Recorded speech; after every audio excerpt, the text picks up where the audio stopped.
छोड़ सतगुरु रामपाल जी परमेश्वर जी की जय हो।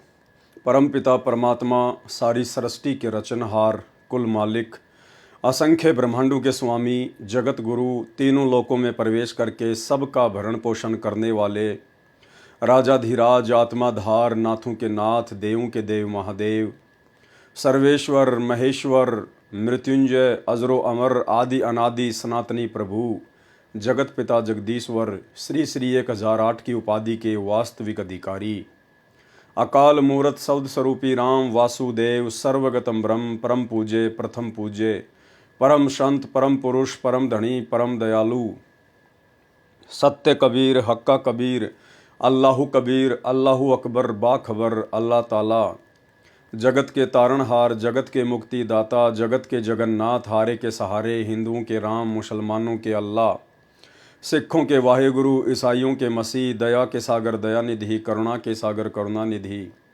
स्वयंभू परिभू, संकट मोचन, कष्ट हरण, मंगल करण, दुख भंजन, अविगत कबीर, निर्विकार निर्विषम परमात्मा, अलय अलेख सतगुरु, आदि अनादि सतगुरु, असली मर्यादा पुरुषोत्तम, असली राम, असली कृष्ण, असली घनश्याम, असली मुरारी, राजाओं के राजा, महाराजाओं के महाराजा, शहंशाहों के शहंशाह, सम्राटों के सम्राट, भगवानों के भगवान, अल्लाहों के अल्लाह, प्रभुओं के प्रभु, मसीहाओं के मसीह, सच्चे वाहिगुरु, बाबाओं के बाबा, पीरों के पीर, सेठों के सेठ, जगत सेठ, सावलसा सेठ, सर्वगुण संपन्न, अनंत कोटि कलाओं के स्वामी, अनंत कोटि ब्रह्मांडों के नायक, योगियों में महायोगी, ध्यानियों में महाध्यानी, सिद्धों में परम सिद्ध, ज्ञानियों में तत्वज्ञानी, ब्रह्म ज्ञानी, महाज्ञानी, परम ज्ञानी, सर्वश्रेष्ठ ज्ञानी, विज्ञानी, युवा कबीर, समरथ कबीर, असमवात, अमित ओजा, सच्चे रहनुमा, करीम अल्लाह, सुबहान अल्लाह, दुनिया के अंतिम पैगंबर, 8 सितंबर 1951 से गांव धनाना, जिला सोनीपत, हरियाणा, भारतवर्ष की पावन भूमि पे प्रकट रियल कल की भगवान श्री नारायण साकार हरि, श्री बाबा साहेब स्वयंभू संत श्रोमणी सतगुरु रामपाल जी परमेश्वर जी के चरण कमल में साध संगति से जुड़े हुए देश विदेश से हम सभी सत्सेवक भाई बहनों का अनंत कोटि दंडवत प्रणाम। सत्साई भाई और बहनों, दया परमपिता परमेश्वर जी की, सारी सृष्टि के रचनहार सतगुरु रामपाल जी भगवान की, जिनकी विशेष वीआईपी रजा से, वीआईपी कृपा से आप और हम सभी भाई बहन साथ संगति से जुड़कर इस भक्ति मार्ग पर दृढ़ता के साथ अपने आत्म कल्याण के लिए गुरुदेव भगवान के आशीर्वाद से आगे बढ़ रहे हैं। भाई और बहनों, पवित्र पुस्तक धरती पर अवतार को लेकर वीडियो बनाने की श्रृंखला जारी है और इस पुस्तक पर आज हमारा ये 6 नंबर का पार्ट है और ये अंतिम पार्ट है। इसके बाद हम परमेश्वर जी के हिसार जेल से आए हुए कुछ लेटर के ऊपर वीडियो बनाएंगे, जिनके ऊपर वीडियो बनाकर आप भाई बहनों को वर्तमान में जो मनमानियाँ काल प्रेरणा से गुरुदेव भगवान के कलयुगी परिवार के द्वारा, उनके बेटा बेटी, भाई बंधु, रिश्तेदारों के द्वारा संगत पर जबरन थोपी जा रही हैं, आप भाई बहनों को परिचित करवाएंगे कि वास्तव में सतगुरु रामपाल जी परमेश्वर जी के वर्तमान में सतलोक आश्रम मैनेजमेंट हरियाणा के लिए ज्ञान आधार से क्या आदेश हैं और क्या ये लोग अपने गुरुदेव भगवान के आदेशों के विपरीत कुक्रम काल प्रेरणा से कर रहे हैं। तो आज हमारा ये लास्ट वीडियो है। वीडियो ज़्यादा लंबा नहीं होगा, लेकिन आज का वीडियो बहुत ज़्यादा महत्वपूर्ण है। भाई और बहनों, पिछले 30 वर्षों से सतगुरु रामपाल जी परमेश्वर जी ने अपने अनुयायियों को भक्ति मार्ग से संबंधित जानकारियां समझाने में, वो गूढ़ बातें, वो गूढ़ रहस्य समझाने में कोई कसर किसी प्रकार की नहीं छोड़ी है। देश काल और परिस्थितियों के अनुसार सतगुरु रामपाल जी परमेश्वर जी ने अपने भक्तों पर भक्ति पर लगाए रखने के लिए काफ़ी कुछ उनको हल्की फुल्की छूट भी दी, ताकि ये आत्मा किसी प्रकार से भक्ति मार्ग पर लगी रहे। और जब धीरे धीरे इनको ज्ञान होगा, सतगुरु की महिमा समझ में आएगी, भक्ति मार्ग समझ में आएगा, इस मनुष्य जन्म की प्राप्ति का मुख्य टारगेट समझ में आएगा, तो अपने आत्म कल्याण के प्रति चिंतित होकर फिर ये आत्मा संकेतों में भी समझने लग जाएंगी कि हमने किस प्रकार से भक्ति मार्ग पर अपनी रहनी करनी को दर्शाते हुए मोक्ष प्राप्त करना है।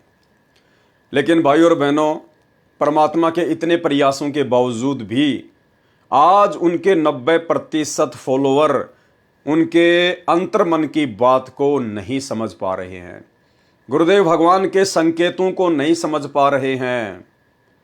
और ये जो समय मोक्ष प्राप्ति का जो निकलता जा रहा है, ये बहुत बड़ा धोखा खाने की स्थिति में खड़े हैं। आज परमेश्वर ने विशेषकर सिख समाज के लिए इस पवित्र पुस्तक धरती पर अवतार के अंदर पेज नंबर 158 पर एक विशेष संदेश दिया है, जो सिख समाज आज भी अपनी सिक्खी को नहीं छोड़ रहा है। कौन सा सिख समाज? वो सिख समाज और उस सिख समाज से संबंधित लोग जो सतगुरु रामपाल जी परमेश्वर जी से दीक्षा लेकर सतगुरु रामपाल जी परमेश्वर जी को अपना वाहे गुरु बनाकर, अपना सतगुरु बनाकर और अन्य सभी गुरु साहिबानों को छोड़ चुके हैं, त्याग चुके हैं।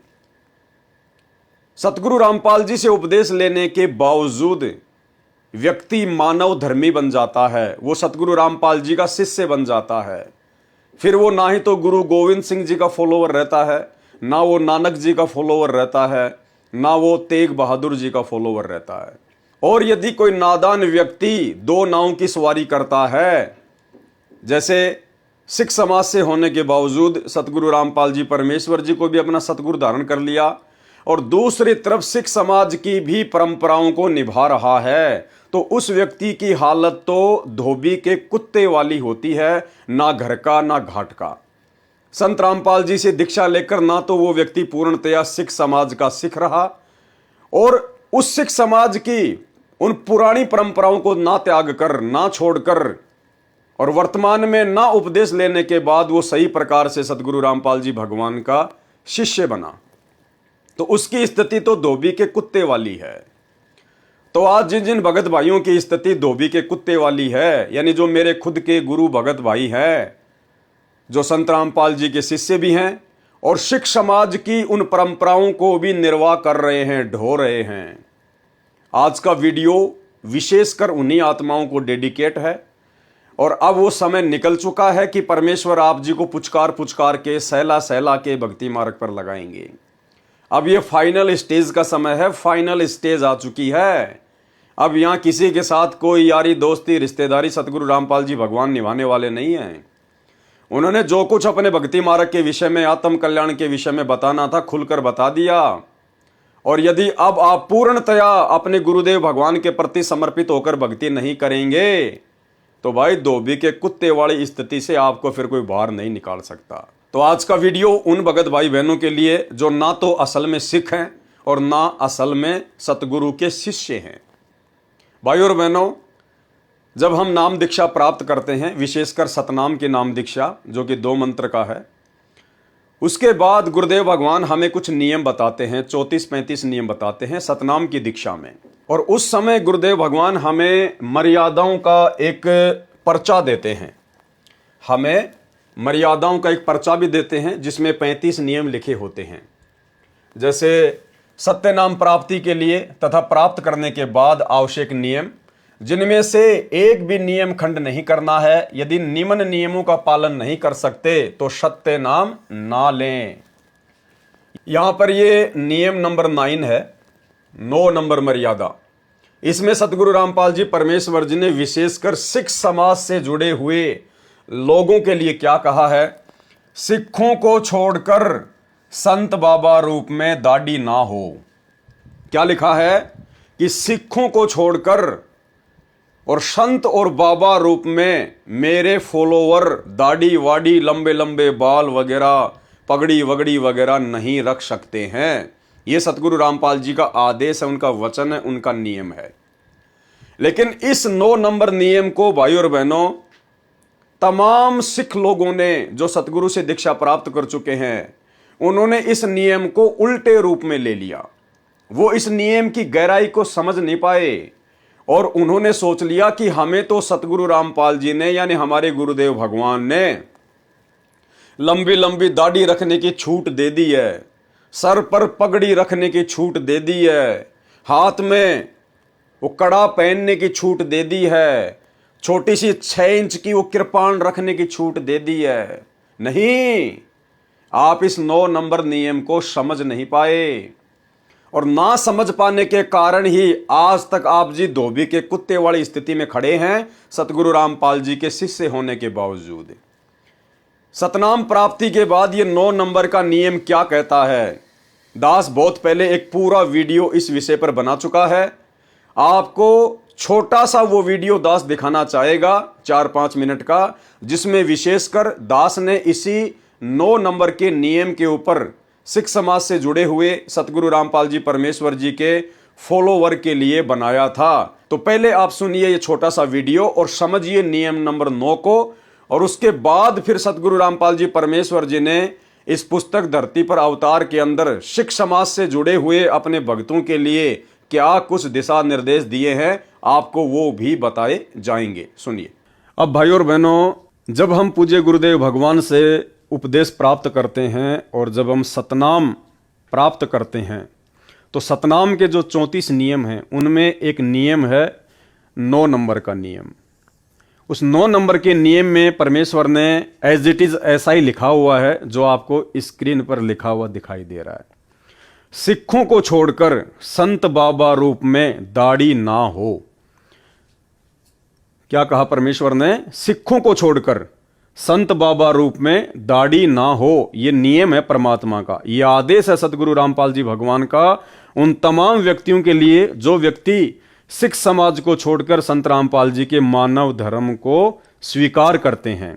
कि सिखों को छोड़कर यानी उन लोगों को छोड़कर जो अभी भी सिख बने हुए हैं, अपनी धर्म की परंपराओं में उलझे हुए हैं, जो लोग संत रामपाल जी के ज्ञान से अपरिचित हैं, जिनको हम सिख कहते हैं, सरदार कहते हैं, उन सिखों को छोड़कर संत या बाबा रूप में दाढ़ी ना हो। यदि आपने संत रामपाल जी से उपदेश लेना है तो संत यानी भगत रूप में, संत का मतलब होता है भगत, और बाबा यानी कोई साधु संत। तो संत रामपाल जी का ज्ञान समझने के बाद में यदि कोई उपदेश लेना चाहेगा और पहले यदि वो बाबा था, लाल कपड़े पहनता था, या पहले वो सरदार था, गुरुद्वारों में पाठी था, जो भी था, पहले जो बाबा रूप में था, जो साधु रूप में था, तो उसको अपनी साधुता छोड़नी पड़ेगी। साधुता का मतलब वो वेशभूषा, वो परंपरा, वो दाढ़ी, वो मूछ, वो उसने कटवानी पड़ेगी अगर संत रामपाल जी से नाम लेना है तो। क्योंकि यहां सख्त आदेश है कि संत बाबा रूप में दाढ़ी ना हो। तो संत रूप यानी भगत रूप में, यानी जब आप संत रामपाल जी से उपदेश ले लेते हैं तो आप जी संत बन जाते हैं, भगत बन जाते हैं। और बाबा यानी यदि आप पहले कोई बाबा थे, किसी गुरुद्वारे में पाठी थे, तो आपने अब अपनी उन परंपराओं को त्यागना पड़ेगा, अपने सर के बालों को कटवाना पड़ेगा, अपनी दाढ़ी मूछ को कटवाना पड़ेगा, वो पगड़ी पहनना आपने छोड़ना पड़ेगा यदि आपने संत रामपाल जी से उपदेश लेना है तो। ये है इस नियम का मतलब। लेकिन 99% भक्तों ने इस नियम का मतलब ये निकाल लिया कि गुरुजी ये कह रहे हैं कि सरदारों को छोड़कर, सिखों को छोड़कर कोई भी भगत दाढ़ी और मूछ ना रखे। क्यों भाई? सिख कोई विशेष है क्या संत रामपाल जी के लिए? क्या परमात्मा भी अपने भक्तों में पक्षपात करता है क्या? क्या परमात्मा भी भेदभाव करता है क्या? इसका मतलब सिख तो फिर चाहे शराब पियो, सिख चाहे कोई भी नशा करो, क्योंकि उनको तो छूट दे दी परमात्मा ने। यदि आप लोगों के अनुसार गुरुदेव भगवान ने सिखों को सर पर पगड़ी बांधना, दाढ़ी मूछ रखने की छूट दे रखी है, तो इसका मतलब सिखों को तो फिर सारी छूट है। सिख तो चाहे शराब भी पियो, चाहे मांस भी खाओ, चाहे चोरी भी करो, चाहे उल्टे काम भी करो, और बाकी भक्तों को सतगुरु रामपाल जी ने अपने नियमों में बांध दिया। भाई इस नियम को समझो, शब्दों को समझो, ये वाणी, ये लाइन क्या कह रही है। संत रामपाल जी निष्पक्ष परमात्मा है। अरे वे तो आप और हमारे लिए ये वाणी कहते हैं कि पक्षा पक्षी के कारण सब जग रहा भूलान। पक्षा पक्षी यानी पक्ष और विपक्ष के चक्कर में पड़कर पूरा संसार भूला हुआ है। पक्षा पक्षी के कारण सब जग रहा भूलान, और निष्पक्ष होके हरि भजय सोहे संत सुजान। यानी वो भगत ही ज्ञानी होगा, परमात्मा को प्राप्त करेगा, जो निष्पक्ष होकर भक्ति करेगा। तो परमात्मा कैसे पक्षपात को धारण करके हमसे भक्ति करवाएंगे? अगर भगत के लिए निष्पक्ष होने का आदेश है तो इसका मतलब परमात्मा तो हमसे पहले निष्पक्ष हैं, और वो निष्पक्ष परमात्मा फिर सिखों को नाम उपदेश लेने के बाद पगड़ी पहनना, दाढ़ी मूछ रखने की इजाजत कैसे दे सकते हैं? तो वाणी का जो अर्थ है वो ये है कि सिखों को छोड़कर, यानी उन व्यक्तियों को छोड़कर जो अभी भी सिख धर्म को अपना रहे हैं, जो अभी भी संत रामपाल जी के ज्ञान से, उनकी भक्ति से दूर हैं, उन सिखों को छोड़कर संत बाबा रूप में दाढ़ी ना हो। यदि आप सिख समाज से हैं और आपने संत रामपाल जी का संत बनना है, उनका भगत बनना है, तो आपने अब उन परंपराओं को त्यागना पड़ेगा। आपने दाढ़ी वाड़ी को कटवाना पड़ेगा, पगड़ी वगड़ी पहनना आपने छोड़ना पड़ेगा।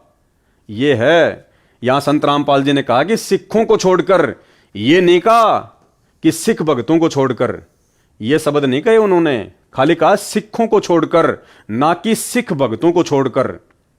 तो भाई अब आपने उन परंपराओं का परित्याग करना पड़ेगा अगर अपनी भक्ति सफल करनी है। तो आपने सिंपली, यदि संत रामपाल जी का भगत बनना है, तो देख लो ये तमाम लोग, ये देख लो तमाम लोग, किसी के सर पे भी आपको ना तो कोई टोपी दिखाई देगी, ना किसी के गले में आपको कोई लॉकेट दिखाई देगा जो ईसाई धर्म में पहना जाता है, ना किसी के सिर पे आपको कोई जो है वो पगड़ी दिखाई देगी, ना किसी के चेहरे पे आपको कोई बड़ी बड़ी दाढ़ी दिखाई देगी। जबकि ये तमाम लोग, इनमें से कोई हिंदू भी है, कोई मुसलमान भी है, कोई सिख भी है, कोई ईसाई भी है। तो ये व्यक्ति हैं असल में संत रामपाल जी के फॉलोवर।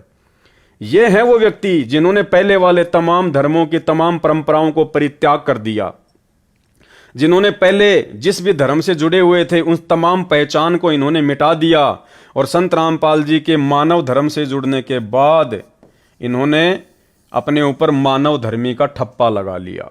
ये हैं संत रामपाल जी के फॉलोवर, जो संत रामपाल जी जैसे ही दिखाई दे रहे हैं। परमात्मा कहते हैं कि गुरु को कीजिए दंडवत और कोटि कोटि प्रणाम, और कीट न जाने भृंग को गुरु कर ले आप समान। सतगुरु ने इन सब भक्तों को ज्ञान देकर अपने समान कर लिया, अपने जैसा बना लिया इन सबको। इनमें और सतगुरु रामपाल जी भगवान की वेशभूषा में आपको किसी भी प्रकार का कोई भी डिफरेंस नजर नहीं आएगा। ये सभी धर्मों के लोग बैठे हुए हैं, लेकिन आप देख सकते हैं किसी भी व्यक्ति की पहचान पहले वाले धर्म नहीं है, ये सब मानव धर्मी हैं। संत रामपाल जी जैसे एक आम नागरिक की तरह आपको दिखाई दे रहे हैं। तो भाइयों और बहनों, नियम नंबर 9 का वीडियो आपने देख लिया। अब शक और संदेह की कोई भी गुंजाइश नहीं होनी चाहिए।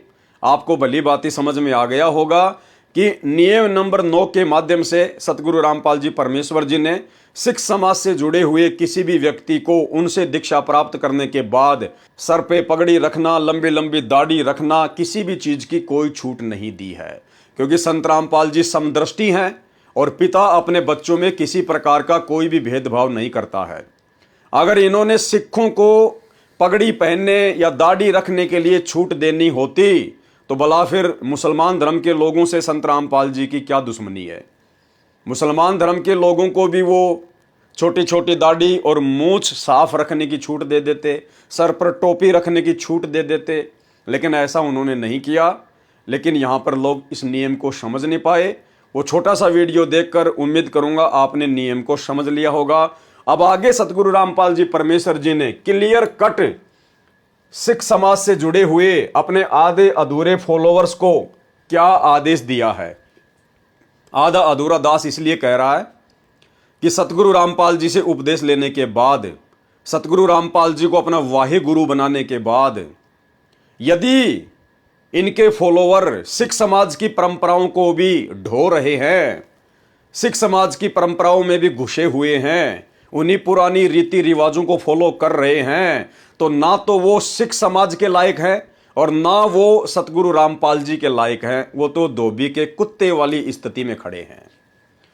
तो ये पुस्तक धरती पर अवतार संपूर्ण, इसका पेज नंबर 158 है और इसमें नीचे की तरफ परमात्मा ने यहां पर लिखा है, सिख समाज से जुड़ी हुई बहुत सारी बातें परमात्मा ने लिखी हैं जो हमारे विशेष मतलब की हैं, जिसके लिए परमात्मा दास को वीडियो बनाने के लिए प्रेरित करते हैं, निमित्त बनाते हैं। केवल कट टू कट बात ही की जाएगी, फालतू में आप और हमारे पास में समय बर्बाद करने के लिए नहीं है। तो सिख समाज के बारे में जब परमात्मा ने बहुत सारी बातें बताई, सिख समाज की पुस्तकों में लिखी हुई दिखाई, गुरु ग्रंथ साहिब में लिखा हुआ दिखाया, जन्म साखी भाई बाले वाली में लिखा दिखाया, तो उसके बाद कुछ एक लोगों के सवाल हैं सतगुरु रामपाल जी से। और उन्होंने क्या सवाल किया कि भाई हम आपसे दीक्षा तो ले लेंगे, हम आपसे नाम उपदेश तो ले लेंगे, लेकिन हमारी कुछ नियम हैं, हमारी कुछ मर्यादाएं हैं जो हमारे पहले के गुरु साहिबानों ने लागू की थी। हम उन नियमों को नहीं छोड़ सकते, उन मर्यादाओं को नहीं छोड़ सकते। आप हमारी शंका का समाधान करें और हमें संतुष्ट करें। तो क्या सवाल किया सतगुरु रामपाल जी से? प्रश्न एक सच्चे सिख के लिए 5 चीज अनिवार्य हैं। कौन सी? केस, केस यानी लंबे लंबे बाल रखना। कंघा यानी उन बालों को संवारने के लिए कोम्ब रखना। कच्छा यानी घुटने तक का एक ढीला ढाला कच्छा पहनना। कड़ा यानी हाथ में गोल गोल स्टील का, लोहे का, जैसा भी है वो कड़ा पहनना। कृपाण यानी तलवार। इस विषय में आपके क्या विचार हैं? सतगुरु रामपाल जी से पूछा गया है कि ये हमारे धर्म की कुछ परंपराएं हैं, इस विषय में आप जी हमें किस प्रकार से संतुष्ट करना चाहेंगे? क्या आप जी से उपदेश लेने के बाद, आप सतगुरु रामपाल जी को अपना सतगुरु धारण करने के बाद, अपना वाहे गुरु बनाने के बाद, क्या ये चीजें हमें पहननी आवश्यक हैं? उत्तर दिया सतगुरु रामपाल जी परमेश्वर जी ने संत रामपाल दास का, यह 5 वस्तुएं एक सिंह के लिए अनिवार्य हैं, न कि एक सिख के लिए। क्या कहा सतगुरु रामपाल जी ने? भाई और बहनों, एक एक शब्द को पकड़ के चलना, ज्यादा लंबा वीडियो नहीं है। अगर वास्तव में आपने अपनी भक्ति सफल करनी है, यदि आप सिख समाज से संबंधित हैं और सतगुरु रामपाल जी से उपदेश प्राप्त कर चुके हैं, तो आपके लिए महत्वपूर्ण है ये। अन्य जो सिख समाज से जुड़े हुए लोग हैं, उनके लिए ये वीडियो नहीं है। वो चाहे अपनी लंबी लंबी दाढ़ी रखें, चाहे वो पगड़ी पहने, चाहे अपनी परंपराओं को फॉलो करें, हमें उनसे कोई लेना देना नहीं है। लेकिन सतगुरु रामपाल जी के पंथ में आकर आपने फिर उन परंपराओं को त्यागना पड़ेगा, अन्यथा आप जी ना घर के ना घाट के। तो क्या कहा सतगुरु रामपाल जी ने? ये 5 वस्तुएं एक सिंह के लिए अनिवार्य हैं, न कि एक सिख के लिए। अब सिंह और सिख में रात दिन का अंतर है। जो 5 वस्तुएं बताई गई हैं, जो सिख समाज में वर्तमान में प्रचलित है, गुरुदेव भगवान कह रहे हैं कि ये 5 वस्तुएं एक सिंह के लिए अनिवार्य हैं, ना कि एक सिख के लिए। सिख का मतलब क्या होता है? शिष्य। सिख कोष्टक में लिखा है शिष्य। सिख उसको कहते हैं जिसने कोई वक्त गुरु बना रखा हो। सिख किसे कहते हैं? सिख यानी शिष्य, जिसने कोई वक्त गुरु बना रखा हो। वर्तमान में जिसका गुरु जिंदा हो उसको कहते हैं शिष्य। सिख अर्थात शिष्य उसको कहते हैं जिसने कोई वक्त गुरु बना रखा हो, यानी प्रेजेंट में जिसका कोई गुरु हो, जैसे आप और हमारे वक्त गुरु सतगुरु रामपाल जी हैं। उसके लिए यह अनिवार्य है। क्या क्या अनिवार्य है?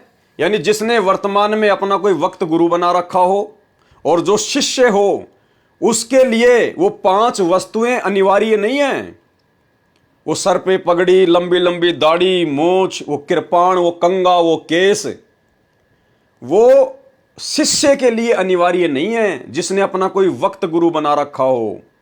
जैसे सिख समाज के लोगों ने सतगुरु रामपाल जी को अपना वक्त गुरु बना रखा है, तो गुरुदेव कह रहे हैं उन शिष्यों के लिए, उन सिखों के लिए जिन्होंने सतगुरु रामपाल जी को अपना वक्त गुरु धारण कर रखा हो, उनके लिए वो 5 चीजें अनिवार्य नहीं है। उनके लिए क्या अनिवार्य है? उनके लिए ये अनिवार्य है। क्या क्या? नंबर 1, शराब ना पिए। नंबर 2, मांस ना खाएं, तंबाकू सेवन ना करें। नंबर 4, चोरी ना करें। नंबर 5, जारी यानी पर स्त्री गमन ना करें। जो वस्तुएं आप अनिवार्य कह रहे हो, कौन सी वस्तुएं? वो 5 वस्तुएं जो वर्तमान में सिख समाज में चल रही हैं। पगड़ी, लंबी लंबी दाढ़ी मूछ, हाथ में वो कड़ा, छोटी सी तलवार, कंगा और वो कच्छा। गुरुदेव क्या कह रहे हैं? जो वस्तुएं आप अनिवार्य कह रहे हो, उनकी आवश्यकता कब पड़ी? सुनो, सतगुरु रामपाल जी भगवान कह रहे हैं, समझा रहे हैं कि सिख समाज में उन 5 वस्तुओं की आवश्यकता कब पड़ी। ध्यान से सुनो। एक समय कश्मीर के पंडित 9वें सिख गुरु श्री तेग बहादुर जी के पास आए तथा उनसे अपनी रक्षा के लिए प्रार्थना की थी। मुसलमान राजा औरंगजेब हिंदुओं को बलपूर्वक मुसलमान बना रहा था। श्री तेग बहादुर जी ने उनकी सहायता का वचन दे दिया, जिसके परिणाम स्वरूप श्री तेग बहादुर जी को अपने प्राणों की आहुति भी देनी पड़ी। उनके पश्चात उनके सूरवीर पुत्र श्री गोविंद राय जी सिख गद्दी पर 10वें सिख गुरुजी के रूप में उत्तराधिकारी हुए। उन्होंने भी अपने पिता द्वारा दिए गए वचन की दृढ़ता से पालना की तथा मुसलमानों से अपने पिता का प्रतिशोध लेने के लिए क्रूर राजा को ललकारा, यानी औरंगजेब को ललकारा। उसके लिए श्री गोविंद सिंह जी ने लड़ाकू सूरवीर सिखों का चुनाव किया तथा उनको सिंह की उपमा दी गई। सिंह कौन है? गुरु गोविंद सिंह जी के द्वारा अपने पिता श्री तेग बहादुर जी की हत्या का मुगलों से बदला लेने के लिए जो सिख समाज में से लोगों को छांट छांट कर जो सेना तैयार की थी, उनको सिंह का नाम दिया, जिनका मुख्य काम लड़ाई झगड़ा था, मार काट करना था, भक्ति वक्ति से कोई लेना देना नहीं था। उसके लिए श्री गोविंद सिंह जी ने लड़ाकू सूरवीर सिखों का चुनाव किया था तथा उनको सिंह की उपमा दी गई। उनके लिए उपरोक्त वस्तुएं अनिवार्य बताई गई थी। उन सिंहों के लिए गुरु गोविंद सिंह जी ने जो फौज तैयार की थी लड़ने के लिए, उन लोगों के लिए वो 5 चीजें अनिवार्य की गई थी उस समय, जो उस समय अति आवश्यक थी, क्योंकि उस समय उनकी आवश्यकता थी। उन सिंहों के लिए श्री गोविंद सिंह जी ने यहां तक कहा था कि जो ये 5 वस्तुएं केस, कंगा, कच्छा, कड़ा तथा कृपाण धारण नहीं करेगा वह मेरा सिंह नहीं होगा। वह 5 वस्तुएं उस समय की लड़ाई के लिए तथा बचाव के लिए अनिवार्य थी। वर्तमान में यानी इस प्रेजेंट समय में, वर्तमान में इनकी आवश्यकता नहीं है। जैसे मुसलमान लोग कभी भी सिंहों पर आक्रमण कर देते थे, उनसे निपटने के लिए केस, कड़ा तथा कृपाण, कच्छा तथा कंगा कैसे अनिवार्य थे? नंबर 1, केस यानी बाल। सिर पर केस अधिक होने से लाठी तथा कृपाण के वार से बचाव होता था। नंबर 2, कंगा क्या काम आता था? बालों को संवारने के लिए कंगा अनिवार्य था। नंबर 3, हाथ में पहने जाने वाला वो कड़ा, वो क्या काम आता था? कड़ा भी अचानक आक्रमण होने पर ढाल की तरह अड़ाने के लिए काम आता था। और नंबर 4 पे है वो कच्छा। घुटनों तक का कच्छा अर्थात अंडरवियर तथा उसके ऊपर एक चद्दर पहनना अनिवार्य था। लड़ाई के समय चद्दर को सिर पर पगड़ी के स्थान पर बांध लेते थे तथा कच्छा दौड़ने चलने में सुविधाजनक था। और नंबर 5 पे वो कृपाण। तलवार का कार्य तो सर्वविदित है। तलवार तो खून खराबे का काम करती है, मरने मारने का काम करती है, उसका काम तो सर्वविदित है। ये उपरोक्त 5 वस्तुएं उस समय अनिवार्य थी जब सिखों व मुसलमानों का झगड़ा हो रहा था। हिंदू तथा सिख धर्म की रक्षा के लिए श्री गोविंद सिंह जी ने अपने दोनों पुत्रों को बलि चढ़ा दिया तथा अपने प्राणों की भी आहुति दे दी। मुसलमान बनना हिंदुओं के लिए क्यों गवारा नहीं था? यानी जबरदस्ती औरंगजेब जो हिंदुओं को मुसलमान बनाया करता था, तो हिंदू लोग मुसलमान क्यों नहीं बनना चाहते थे? क्या कारण था? क्योंकि मुसलमान मांस खाते थे तथा मुसलमान धर्म को स्वीकार करने वाले के लिए मांस खाना अनिवार्य था, जो हिंदुओं और सिखों को नापसंद था। इसी कारण से उपरोक्त घटनाएं घटी। वर्तमान में हिंदू तथा सिख अधिकतर मांस खाने लग गए हैं। अब आगे देखिए भाई और बहनों, जो 5 वस्तुएं सिंहों के लिए अनिवार्य कही गई थी, उनकी वर्तमान में आवश्यकता नहीं है, उस समय अनिवार्य थी।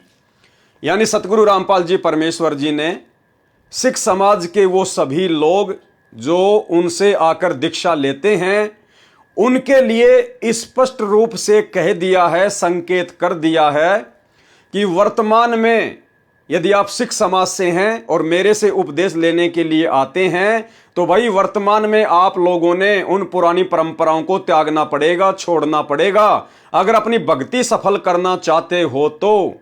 क्योंकि वो 5 चीजें सिंहों के लिए अनिवार्य थी और वर्तमान में उसकी आवश्यकता भी नहीं है। और तुम तो वर्तमान में सिंह नहीं बल्कि शिष्य बन गए हो। असल में सिख का मतलब होता है शिष्य। और आपने तो संत रामपाल जी को अपना वक्त गुरु बना लिया है, प्रेजेंट गुरु बना लिया है। तो संत रामपाल जी से उपदेश लेने के बाद, संत रामपाल जी को अपना वाहि गुरु बनाने के बाद, सिख समाज से जुड़े हुए किसी भी भाई को अब उन 5 वस्तुओं को अपने शरीर पर धारण करने की कोई आवश्यकता नहीं है। यदि वो फिर भी धारण करता है तो अभी उसकी आध्यात्मिक कमजोरी है, आध्यात्मिक नासमझी है, अज्ञानता है। अगर उसने इन वस्तुओं का त्याग नहीं किया तो वो व्यक्ति अपनी भक्ति सफल नहीं कर पाएगा। तो यहां गुरुदेव ने स्पष्ट मना कर दिया है, जो 5 वस्तुएं सिंहों के लिए अनिवार्य कही गई थी उनकी वर्तमान में आवश्यकता नहीं है, उस समय अनिवार्य थी। शंका जाहिर की फिर किसी सिख ने और क्या पूछा, ये हमारे गुरुजी का आदेश है, हमारे लिए सिरोधार्य है। उन्होंने कहा था कि जो ये 5 वस्तुएं धारण नहीं करेगा वह मेरा सिंह नहीं है। तो सतगुरु रामपाल जी परमेश्वर जी ने क्या जवाब दिया। एक पिता ने अपने संतान को सर्दी के मौसम में कहा, जो बच्चा पैरों में जुराब, जूते और शरीर पर जर्सी या कंबल धारण नहीं करेगा वह मेरा बच्चा नहीं है।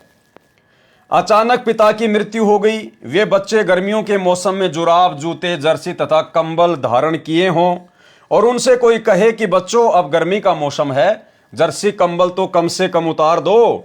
वे बच्चे कहें कि हमारे पिताजी का आदेश है, हमारे लिए सिरोधार्य है, हम नहीं उतारेंगे। तो उन बच्चों को कुछ विवेक से भी काम लेना चाहिए।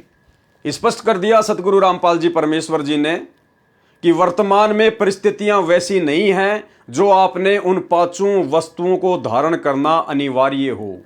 वर्तमान में केवल आप एक परंपरा का निर्वाह कर रहे हैं, आप एक परंपरा को फॉलो कर रहे हैं। उस दाढ़ी मूछ का, उस पगड़ी का, उस 6 इंच की छोटी सी तलवार का, कंघे का, कच्छे का वर्तमान में कोई यूज नहीं है और ना ही वो चीजें अनिवार्य हैं। यदि फिर भी आप धारण कर रहे हैं, विशेषकर संत रामपाल जी के फॉलोअर होने के बाद, तो ये आपकी आध्यात्मिक नादानी है। यही स्थिति अब है जो कहते हैं कि हमारे श्री गुरु जी का आदेश है कि जो ये 5 वस्तुएं धारण नहीं करेगा वह सिंह नहीं है।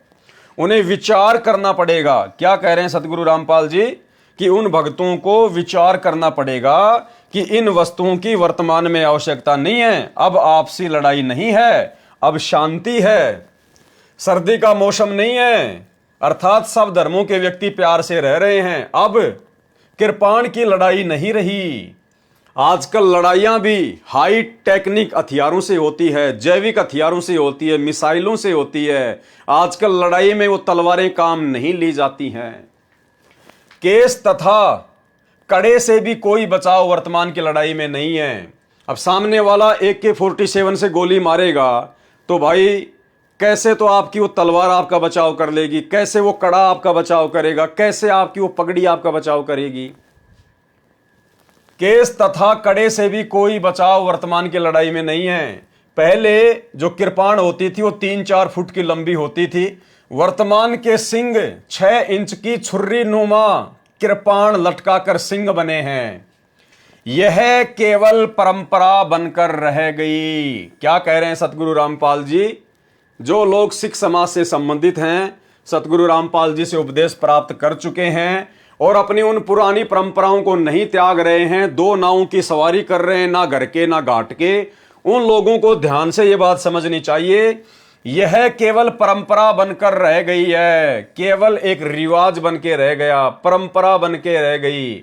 और गुरुदेव भगवान संध्या आरती में कहते हैं, छोड़ देने पछलियों की रीत सतगुरु तारेंगे। जब तक हम अपने उन पहले वालों की परंपराओं का परित्याग नहीं करेंगे तब तक हम मोक्ष प्राप्त नहीं कर पाएंगे। यह केवल परंपरा बनकर रह गई है। इसका समाधान बुद्धिमान मानव विवेक से करे। गुरुदेव ने कह दिया कि बच्चों अपनी कॉमन सेंस से भी थोड़ा बहुत काम लो। हर बात मैं तुम्हें कहूं उसकी उम्मीद ना करो, आप अपनी कॉमन सेंस का भी प्रयोग करो। फिर गुरुदेव क्या कह रहे हैं, अगर सतगुरु रामपाल जी परमेश्वर जी के द्वारा इस पुस्तक में इतना कुछ लिखने के बावजूद भी यदि सिख समाज का कोई व्यक्ति जो उनका फॉलोअर है और फिर भी यदि वो उन पुरानी परंपराओं के वजन को अपने सिर से नहीं उतार रहा है, उन्हीं परंपराओं में फंसा रहना चाहता है, तो सतगुरु रामपाल जी का क्या संदेश है उन लोगों के लिए। फिर भी कोई ना माने तो न माने, मुझ दास संत रामपाल दास का मात्र सुझाव है कि भाई मैंने जो कहना था वो कह दिया, आगे मानना ना मानना ये तुम्हारे अपने बुद्धि विवेक के ऊपर है। क्यों? क्योंकि काल के साथ सतगुरु रामपाल जी भगवान का एग्रीमेंट है कि परमात्मा आप नीचे जाना, अपना ज्ञान देना, भक्ति मार्ग से संबंधित बातें बताना, क्या अच्छा है क्या बुरा है, और जबरदस्ती आप किसी के साथ ना करना। यदि कोई आपकी बात मान के आपकी भक्ति पर लगा रहे तो वो आपका, अन्यथा उसको मेरे मुख में ही छोड़ देना। तो अगर यदि हमने सतगुरु रामपाल जी परमेश्वर जी की इन बातों को फॉलो नहीं किया, ये बातें विशेषकर उन लोगों के लिए है जो सिख समाज से संबंधित हैं। यदि उन भक्तों ने सतगुरु से उपदेश लेने के बावजूद भी वो दाढ़ी वाड़ी नहीं कटवाई, मूछे माछे नहीं कटवाई, यदि वो पगड़ी अपने सिर से नहीं उतारी, वो कड़ा वगैरह, वो कंगा वगैरह, वो कृपाण वगैरह रखना नहीं छोड़ा, तो भाई आप जी जिंदगी में सतगुरु रामपाल जी परमेश्वर जी की भक्ति करते करते भी मोक्ष प्राप्ति नहीं कर सकते। ये चीजें सतगुरु रामपाल जी परमेश्वर जी के मार्ग में बाधक हैं, क्योंकि ये चीजें एक धर्म विशेष की वर्तमान में पहचान बन चुकी है।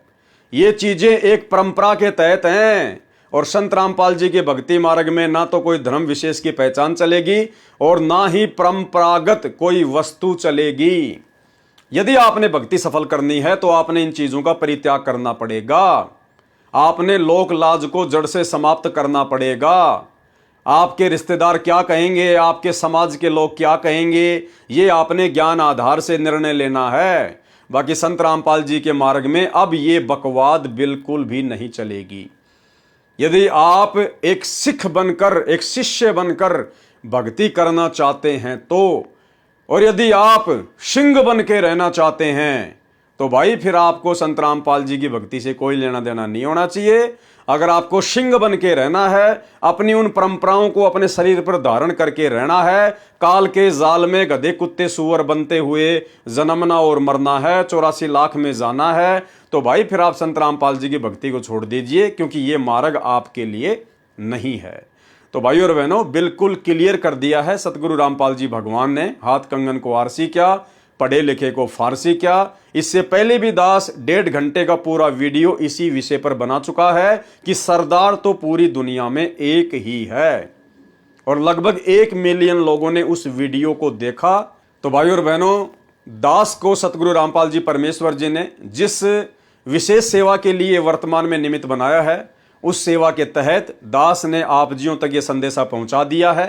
परमेश्वर ने खुद अपने कर कमलों से इस पवित्र पुस्तक धरती पर अवतार के ऊपर लिखा हुआ है। पेज नंबर 158 से 160 आंख फाड़ के देख लेना। गूगल पर भी आप जी को ये पुस्तक मिल जाएगी, धरती पर अवतार PDF अगर लिखकर सर्च करेंगे तो भाई और बहनों, आज की वीडियो में केवल इतना ही।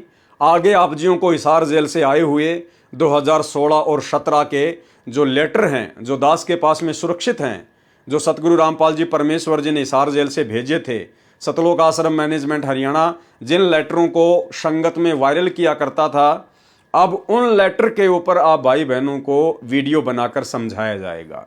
क्योंकि भाई और बहनों, आज से पहले हम यदि उन लेटर के ऊपर वीडियो बनाते तो हम उनके गूढ़ रहस्यों को, उनमें छुपे हुए संकेतों को नहीं समझ पाते। क्योंकि देखो, यदि परमात्मा आप और हम साथ संगत वालों के लिए, अपनी अच्छी आत्माओं के लिए अगर हिसार जेल से बाहर कोई संदेश भेजेंगे तो माध्यम क्या होगा? जो लोग उनसे मिलने के लिए जाते हैं, तो उन्हीं के माध्यम से परमात्मा ने वो लेटर भेजे। लेकिन उन लेटर में क्या संकेत है, क्या लिखा हुआ है, सतगुरुदेव भगवान के कलयुगी परिवार वाले नहीं समझ पाए और उन्होंने संगत में वायरल कर दिया, और वो लेटर हमारे हाथ में लगे। अब परमेश्वर की दया से जो बुद्धि गुरुदेव भगवान ने हमारी खोली है साथ संगत वालों की, अब हमें वो चीजें समझ में आ रही हैं कि परमेश्वर ने तो बहुत समय पहले ही खुलासे कर दिए थे। तो अब हम बड़ी आसानी से, क्योंकि परिस्थितियां अब हमारे हक में हैं, आज गुरुदेव भगवान ने आप और हमारे आत्म कल्याण के लिए हम सत्सेवकों पर विशेष रजा रखते हुए परमेश्वर ने ऐसी परिस्थितियां पैदा कर रखी हैं कि आज हम उनके प्रत्येक संकेत को बड़ी आसानी से समझ सकते हैं। तो भाई और बहनों, आगे परमात्मा दया करेंगे, दास आपको लाइव की सूचना दिन में दे देगा। व्हाट्सएप के ग्रुप में मैसेज डाल दिए जाएंगे और दास का जो फेसबुक पेज है पवन दास इज लाइव, इसके ऊपर भी दास मैसेज डाल दिया करेगा 24 घंटे पहले। तो आगे जो वीडियो बनेंगे आप जियों को पहले सूचित कर दिया जाएगा। और आज के वीडियो में केवल इतना ही। गुरुदेव भगवान हमें आज्ञा दें, इजाजत दें, आशीर्वाद दें। बंदी छोड़ सतगुरु रामपाल जी भगवान की जय हो।